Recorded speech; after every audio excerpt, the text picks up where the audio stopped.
வணக்கம் மக்களே. உங்களோட குழந்தைய ஆர்டிஇ ஸ்கீம் மூலமா பிரைவேட் ஸ்கூல்ல ஃப்ரீயா வந்து படிக்க வைக்கலாம். எல்கேஜில இருந்து 8வது வரைக்கும் வந்து உங்களுக்கு ஃப்ரீ எஜுகேஷன் கொடுக்குறாங்க அப்படின்னு சொல்லி நேத்து நான் ஒரு வீடியோ போட்டிருந்தேன். இந்த வீடியோவை தொடர்ந்து நிறைய பேர் கமெண்ட் செக்ஷன்லயும் என்னோட வாட்ஸ்அப் நம்பர்லயும் வந்து கொஷின்ஸ் கேட்டிருந்தீங்க, டவுட்ஸ் கேட்டிருந்தீங்க. இந்த எல்லா டவுட்டையும் கிளியர் பண்ற மாதிரி இன்னைக்கு இந்த வீடியோ போடுறேன். இந்த வீடியோவை நீங்க ஃபுல்லா பாருங்க. நீங்க கேட்ட கொஷின் எல்லாத்துக்குமே வந்து இந்த வீடியோல ஆன்சர் பண்ணியிருக்கேன். அது மட்டும் இல்லாம ஆர்டிஇ பத்தின ஃபுல் டீட்டெயில் இந்த வீடியோல சொல்லியிருக்கேன். ஸோ உங்க குழந்தைங்க 2022 2023ல பிறந்திருந்தாங்க அப்படின்னா நீங்க ஆர்டிஇ ஸ்கீமுக்கு அப்ளை பண்ணலாம். ஸோ இந்த வீடியோ ஃபுல்லா பார்த்துட்டு நீங்க எலிஜிபிளா இருக்கிற பட்சத்துல நீங்க ஆன்லைன்ல அப்ளை பண்ணுங்க. நீங்க உங்க குழந்தைய ஆர்டிஇ ஸ்கீம் மூலமா ஃப்ரீயா வந்து பிரைவேட் ஸ்கூல்ல படிக்க வைக்கணும் அப்படின்னு நினைச்சீங்கன்னா இதுக்கு நிறைய டாக்குமெண்ட்ஸ் கேட்பாங்க.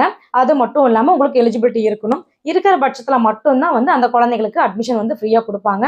ஸோ என்னென்ன வேணும் அதை பத்தின ஃபுல் டீட்டெயில் வந்து பார்த்துடலாம். ஃபர்ஸ்ட் ஆர்டிஇல சேர்க்கறதுக்கு உண்டான வயசு வந்து 4 வயசு.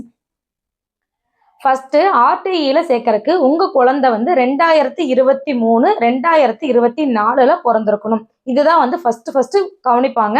ஸோ உங்க குழந்தைங்க எந்த வருஷத்துல பிறந்திருக்காங்க அப்படிங்கிறத பார்த்துக்கோங்க. இப்போ 2022ல பிறந்திருந்தா மட்டும்தான் உங்களுக்கு வந்து இப்போ வந்து அந்த குழந்தைக்கு 2026ல 4 வயசு ஆயிருக்கும். ஸோ இப்போதான் வந்து எல்கேஜி சேர்க்க முடியும். எல்கேஜி யூகேஜி ஃபர்ஸ்ட் ஸ்டாண்டர்ட் போகும்போது அந்த குழந்தைக்கு வந்து 6 வயசு ஆகும். ஸோ அதுக்கேற்ற மாதிரி உங்க குழந்தை இதுக்கெல்லாம் ஏற்ற மாதிரி உங்க குழந்தையோட பிறந்த தேதி இருக்கணுங்க. 2023 24 அப்படிங்கிறது ஜஸ்ட் இப்போதைக்கு 4 வயசு ஆகணும் அப்படிங்கிற கணக்குக்கு மட்டும்தாங்க சொல்றேன். கரெக்டான டேட் வந்து கவர்மெண்ட்ல இருந்து அனௌன்ஸ் பண்ணுவாங்க. இந்த தேதியில இருந்து இந்த தேதிக்குள்ள உங்க குழந்தைங்க பிறந்திருந்துச்சு அப்படின்னா நீங்க வந்து ஆர்டிஇக்கு அட்மிஷன் போடலாம் அப்படின்னு சொல்லி ஒரு டேட் வந்து அனௌன்ஸ் பண்ணுவாங்க. ஆனா இந்த வருஷத்துக்கான அனௌன்ஸ்மெண்ட் இன்னும் வரலைங்க. ஜஸ்ட் வந்து 2023 24ல பிறந்திருக்கிற குழந்தைங்களுக்கு எல்லாத்துக்குமே வந்து நீங்க எல்லா டாக்குமெண்ட்ஸும் ரெடி பண்ணிக்கோங்க. அவங்க டேட் சொல்லும் போது உங்களுக்கு அந்த டேட் வந்து எலிஜிபிளா இருக்கிற பட்சத்துல நீங்க அப்ளை பண்ணிக்கலாம் அப்படிங்கறத மட்டும்தாங்க நாங்க இங்க சொல்றோம். ஸோ ஃபர்ஸ்ட் இந்த 2026ல உங்க குழந்தையோட வயசு 4 வயசா இருக்கணும். நீங்க அப்படி இருக்கிற பட்சத்துல நீங்க ஃபர்ஸ்ட் வந்து இதுக்கு எலிஜிபிள். ரெண்டாவது உங்க ஊரை சுத்தி 2 கிலோமீட்டருக்குள்ள இருக்க ஸ்கூல் எந்த ஸ்கூல் இருக்கோ அந்த ஸ்கூல்ல வந்து நீங்க வந்து உங்க குழந்தைய படிக்க வைக்க முடியுங்க ஃப்ரீயா. இதுல நிறைய பேத்துக்கு டவுட் இருக்கும். 2 கிலோமீட்டருக்குள்ள எனக்கு எந்த ஒரு ஸ்கூலுமே கிடையாது அப்படின்னு சொல்லி நிறைய பேர் சொல்லுவீங்க.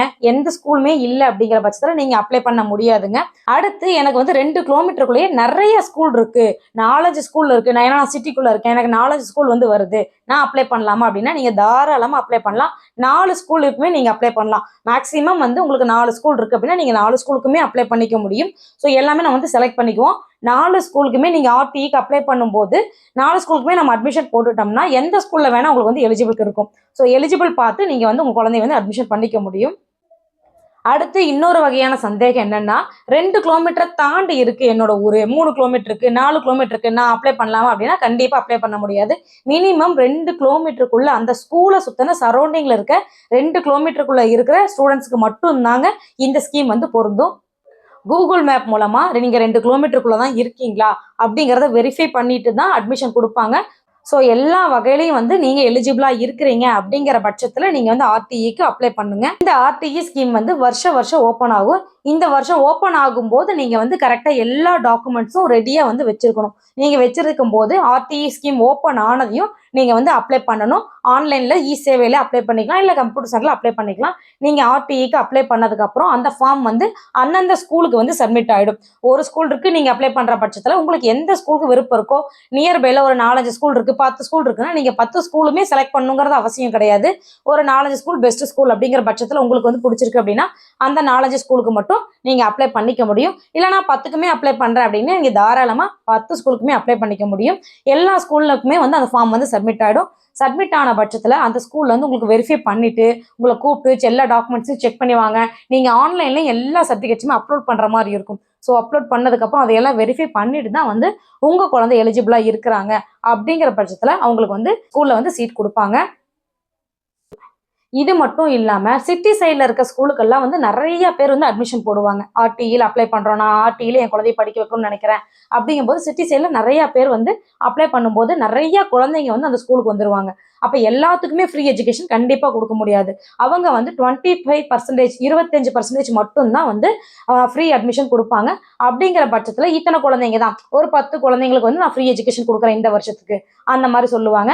அப்படிங்கும்போது அந்த 10 குழந்தைங்க ஒரு 100 பேர் அப்ளை பண்ணியிருக்காங்கன்னு வைங்களேன், 10 குழந்தைங்களை தான் செலக்ட் பண்ணணும். அப்படிங்கிற பட்சத்துல அந்த ஸ்கூல் என்ன முடிவு எடுக்கிறாங்களோ அவங்களோட டேர்ம்ஸ் அண்ட் கண்டிஷன்ஸ்க்கெல்லாம் வந்து எந்த எந்த ஸ்டூடெண்ட்ஸ் பேரண்ட்ஸ் அக்செப்ட் ஆகுறாங்களோ அவங்கள வந்து எலிஜிபிலிட்டியை செலக்ட் பண்ணுவாங்க. இது வந்து முழுக்க முழுக்க அந்த ஸ்கூல் வந்து சம்மந்தப்பட்டது.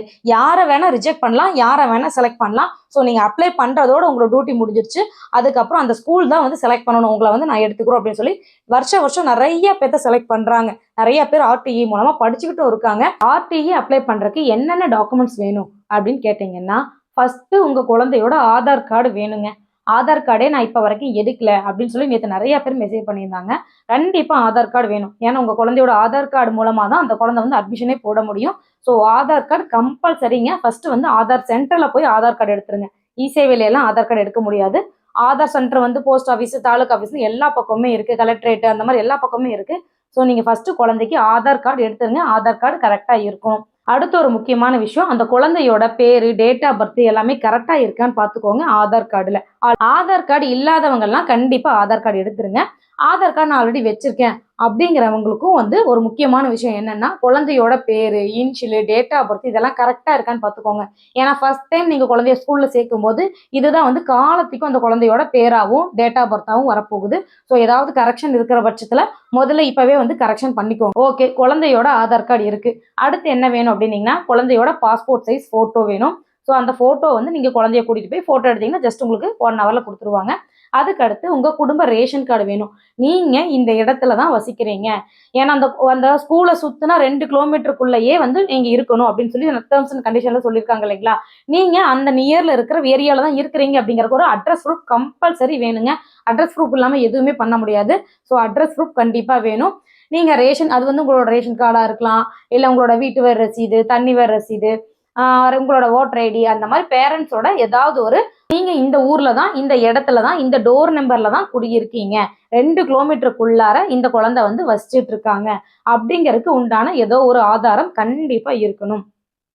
இதுக்கு அடுத்து என்ன வேணும் அப்படின்னா, அந்த குழந்தையோட ஜாதி சான்றிதழ், இருப்பிட சான்றிதழ், வருமான சான்றிதழ், இந்த 3 சர்டிபிகேட்டும் கம்பல்சரி வேணுங்க. இந்த 3 சர்டிபிகேட்டும் எங்க வாங்கலாம் அப்படின்னா, இ-சேவை சென்டர்ல தான் வாங்க முடியும். ஸோ கம்ப்யூட்டர் சென்டர்ல வந்து இந்த சர்டிபிகேட் வந்து எடுத்து தர முடியாது.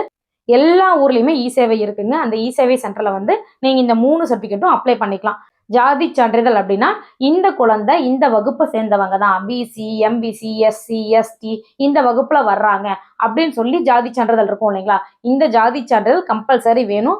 உங்க குழந்தைக்கு நீங்க இன்னும் ஜாதி சான்றிதழ் வாங்கல அப்படின்னா, இ-சேவையில போனீங்கன்னா நீங்க ஜாதி சான்றிதழ் வாங்கிக்க முடியும். ஜாதி சான்றிதழ் வாங்குறதுக்கு என்னென்ன டாக்குமெண்ட்ஸ் வேணும் அப்படின்னா, குழந்தையோட போட்டோ, ஆதார் கார்டு, அவங்க பேரண்ட் யாரோ ஒருத்தரோட ஜாதி சான்றிதழ் இருந்தா போதுங்க. அதை வச்சு குழந்தைக்கு ஜாதி சான்றிதழ் எடுத்து கொடுத்துருவாங்க. இது ரெடியாகி வர்றதுக்கு உங்களுக்கு மினிமம் ஒரு 10 நாள் இருந்து 15-20 நாளுக்குள்ள ஆகும். அடுத்து உங்க குழந்தையோட இருப்பிட சான்றிதழ் வேணும். இந்த குழந்தை இந்த இடத்துல தான் வாழ்ந்துட்டு வர்றாங்க அப்படிங்கறதுக்கான இருப்பிட சான்றிதழ். இதுவும் வந்து நீங்க இ-சேவையிலேயே வாங்கிக்க முடியும். Same photo, Aadhaar card, ration card வச்சு இந்த இருப்பிட சான்றிதழ் வாங்கிக்கலாம். இந்த கம்யூனிட்டி சர்டிபிகேட், நேட்டிவிட்டி சர்டிபிகேட், இருப்பிட சான்றிதழும் ஜாதி சான்றிதழும் குழந்தையோட பேர்ல நீங்க வாங்கியிருக்கணும். அம்மா அப்பா பேர்ல இருக்கிறது ஆகாதுங்க. உங்க குழந்தைக்குன்னு ஒரு ஜாதி சான்றிதழ், உங்க குழந்தைக்குன்னு ஒரு இருப்பிட சான்றிதழ் கண்டிப்பா வாங்கியிருக்கணும். நீங்க இந்த இருப்பிட சான்றிதழும் ஜாதி சான்றிதழும் வாங்கிட்டீங்கன்னா உங்களுக்கு அந்த குழந்தைக்கு வந்து லைஃப் லாங் இது வந்து இந்த சர்டிபிகேட் வந்து செல்லுபடியாகும். ஒரு டைம் வாங்கிட்டு மறுபடியும் நம்ம ஆர்டிஇல செலக்ட் ஆகாம போயிட்டா அது வேஸ்டா போயிடும் அப்படின்னு யோசிக்காதீங்க. உங்க குழந்தைய நீங்க எப்படி இருந்தாலும் 6 வயசு ஆகும்போது நீங்க ஸ்கூல்ல சேர்த்து தான் ஆகணும். அந்த நீங்க எந்த ஸ்கூல்ல கொண்டு போய் சேர்த்தீங்கனாலும் அந்த ஸ்கூல்ல, கவர்மெண்ட் ஸ்கூல் முதல் கொண்டு எல்லா ஸ்கூல்லையுமே உங்களுக்கு வந்து ஜாதி சான்றிதழும் இருப்பிட சான்றிதழும் கேட்பாங்க.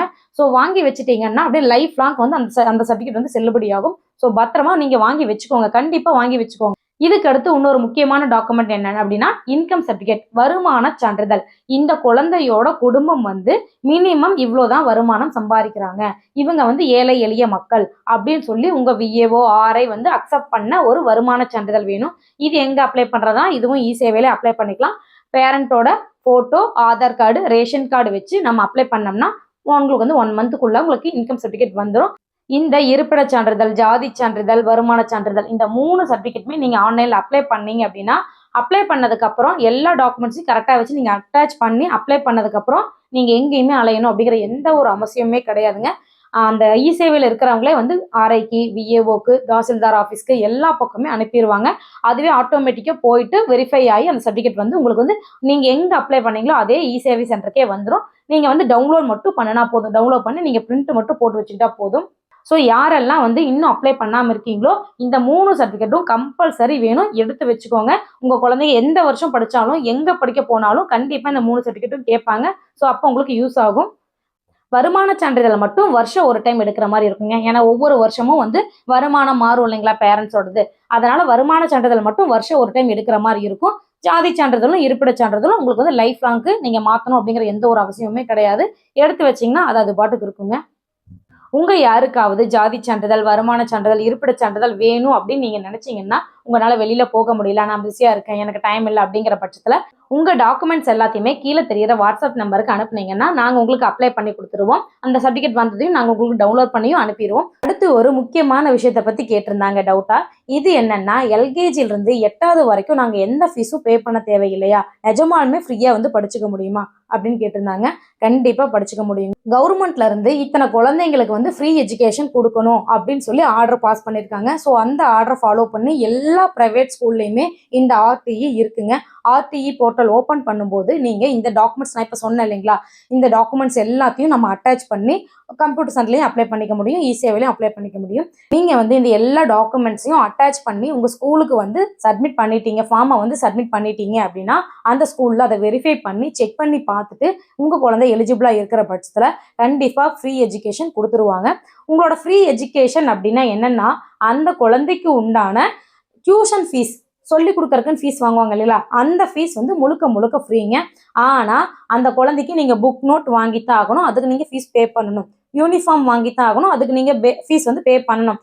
அது இல்லாமல் பேக்கு, அது ஷூ அந்த மாதிரிலாம் வாங்குவீங்களா, குழந்தைங்களுக்கு வாங்குற திங்ஸுக்கு உண்டான அமௌண்ட் வந்து நீங்கள் பே பண்ணி தான் ஆகணும். அது வந்து ஃப்ரீ கிடையவே கிடையாது. ஏன்னா நிறைய பேர் இந்த டவுட் கேட்டிருந்தாங்க, ஃபுல் அண்ட் ஃபுல் ஃப்ரீ அப்படின்னு. ஃபுல் அண்ட் ஃபுல் ஃப்ரீ கிடையாதுங்க. அந்த குழந்தை படிக்கிறதுக்கு உண்டான ஃபீஸ் வந்து ஃபுல்லாக ஃப்ரீ. மற்றபடி அந்த குழந்தைங்களுக்கு வாங்குற புக்ஸு, நோட்ஸு இதுக்கான ஃபீஸ் நீங்கள் பே பண்ணணும். வேனில் வந்துட்டு போகிற குழந்தைங்க, பஸ்ஸில் வந்துட்டு போகிற குழந்தைங்க அப்படின்னா போது நீங்கள் வேன் ஃபீஸ் வந்து கட்டுற மாதிரி இருக்கும். ஸோ இதெல்லாம் ஃப்ரீ கிடையாதுங்க. இதுக்கெல்லாம் நீங்கள் அமௌண்ட் பே பண்ணி தான் ஆகணும். அந்த குழந்தைக்கு உண்டான எஜுகேஷன் சம்மந்தப்பட்ட ஃபீஸ் வந்து எதுவுமே கிடையாது, உங்களுக்கு ஃப்ரீ எஜுகேஷன் தான். ஓகே, என் குழந்தை 2023, 24 தான் பிறந்திருக்காங்க. அவங்களுக்கு நான் ஆதார் கார்டு, ஜாதி சான்றிதழ், வருமான சான்றிதழ், இருப்பிட சான்றிதழ் எல்லாமே வச்சிருக்கேன். இது மட்டும் இல்லாம பக்கத்துல தான் ஸ்கூல் இருக்கு. அந்த ஸ்கூல்ல இருந்து 2 கிலோமீட்டருக்குள்ள தான் என்னோட வீடும் வருது. நான் அப்ளை பண்ணலாமா அப்படின்னீங்கன்னா நீங்க தாராளமா அப்ளை பண்ணலாம். ஆன்லைன்ல அப்ளை பண்ணுங்க. அந்த போர்ட்டல் எப்போ ஓப்பன் ஆகும் அப்படிங்கிற உங்களோட டவுட் வந்து இருக்கும். போர்ட்டல் ஓப்பன் பண்ணும்போது நான் கண்டிப்பாக உங்களுக்கு வீடியோஸ் மூலமாக இன்ஃபார்ம் பண்ணுறேன் எப்போ போர்ட்டல் ஓப்பன் ஆகுது அப்படின்னு. போன டைம் வந்து ஜூன் ஜூலைல தான் போர்ட்டல் ஓப்பன் ஆச்சுங்க. ஆனால் அதுக்கு முந்தின டைம் எல்லாம் வந்து மார்ச் ஏப்ரல் ஓப்பன் ஆயிடுச்சு. ஸோ கவர்மெண்ட் சைட்லேருந்து எப்போ அந்த போர்ட்டல் ஓப்பன் பண்ணுறாங்களோ அப்போ தான் நீங்கள் ஆர்டிஇக்கு அப்ளை பண்ண முடியும். அது வரைக்கும் நீங்கள் வந்து உங்கள் குழந்தைக்கு இந்த டாக்குமெண்ட்ஸ் எல்லாத்தையும் வாங்கி ரெடியாக வச்சிருங்க. ஏன்னா அந்த போர்ட்டல் வந்து கொஞ்ச நாள் தான் ஓப்பனில் இருக்கும். மினிமம் ஒரு 10 நாள் 15 நாள் ஓப்பனில் இருக்குன்னா அதுக்குள்ளே நீங்கள் டாக்குமெண்ட்ஸ் எல்லாமே அப்ரூவ் ஆகி வர்றதுக்கு கம்யூனிட்டி சர்டிஃபிகேட், நேட்டிவிட்டி சர்டிஃபிகேட்லாம் அப்ளை ஆகி வர்றக்கே வந்து உங்களுக்கு 15-20 நாள் ஆகிடும். அதனால நீங்கள் அப்போ வந்து அவசரமாக அப்ளை பண்ணி டாக்குமெண்ட்ஸ் வாங்க முடியாது. அதனால தான் இப்போவே வந்து உங்களுக்கு முன்னாடியே சொல்கிறது, எல்லா டாக்குமெண்ட்ஸும் அப்லோட் பண்ணி நீங்கள் ரெடியாக வச்சுருங்க, வெயிட் பண்ணுங்கள். போர்ட்டல் ஓப்பன் ஆன உடனே வந்து நீங்கள் யாரெல்லாம் வந்து ஃப்ரீ எஜுகேஷனுக்கு அப்ளை பண்ணணும்னு நினைக்கிறீங்களோ, ஆர்டிஇ மூலம் படிக்க வைக்கணும்னு நினைக்கிறீங்களோ, நீங்கள் எல்லாருமே வந்து அப்ளை பண்ணி அந்த குழந்தைக்கு ஃப்ரீ எஜுகேஷனை கண்டிப்பாக வாங்கிக்க முடியுங்க. இது மீறி வேற ஏதாவது டவுட் இருக்கு, இன்னும் என்னோட டவுட்ஸ் வந்து நிறைய இருக்கு, நீங்க கிளியர் பண்ணல அப்படிங்கிறவங்க கீழே கமெண்ட்ஸ்ல சொல்லுங்க. நான் உங்களோட டவுட் வந்து கிளியர் பண்ண ட்ரை பண்றேன். உங்களுக்கு யாருக்காவது community certificate, nativity certificate, income certificate இந்த 3 சர்டிஃபிகேட்டும் அப்ளை பண்ணணும் அப்படின்னு சொல்லி நினைச்சீங்கன்னா கீழே தெரியற வாட்ஸ்அப் நம்பருக்கு நீங்க வந்து உங்க டாக்குமெண்ட்ஸ் எல்லாத்தையும் ஆதார், ரேஷன் கார்டு, போட்டோ இதை அனுப்புனீங்க அப்படின்னா நாங்க உங்களுக்கு அப்ளை பண்ணி கொடுத்துருவாங்க. உங்களுக்கு அந்த டாக்குமெண்ட்ஸ் எல்லாம் அப்ரூவ் ஆகி வந்ததுக்கு அப்புறம் டவுன்லோட் பண்ணி நான் உங்களுக்கு அனுப்பிடுறேன். ஸோ அவ்வளவுதான் மக்களே, ஆர்டிஇ பத்தின ஃபுல் டீட்டெயில் நான் சொல்லிட்டேன்னு நினைக்கிறேன். உங்க குழந்தை எலிஜிபிளா இருக்கிற பட்சத்துல தாராளமா நீங்க ஆர்டிஇல உங்க குழந்தைய படிக்க வைக்க முடியும்.